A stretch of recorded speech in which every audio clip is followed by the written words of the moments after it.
నేను చీరాల్లో పెరుగుతున్నప్పుడు రెల్లి కులస్తులు వచ్చి, నాకు తెలియదు ఆ టైంలో రెల్లి కులస్తులని, మానవ మలమూత్రాలని తట్టలతో వచ్చి తీసుకెళ్ళటం నేను చూశాను చిన్నప్పుడు. ఈ రోజుకి అది ఇంకా ఉందే, నా మారుమూలలో ఉంది, ఇంకా ఉంటానే ఉంది.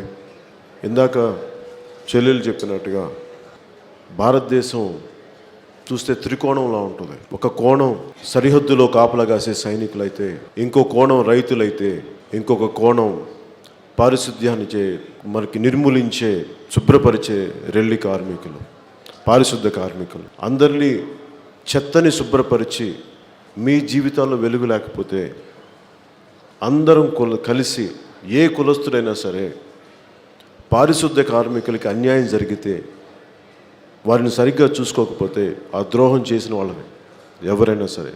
ఇది గుండె బరువెక్కి మాట్లాడుతున్నాను. నాకు తెలుసు ఆ వివక్ష ఎలా ఉంటుందో నేను అర్థం చేసుకోగలను.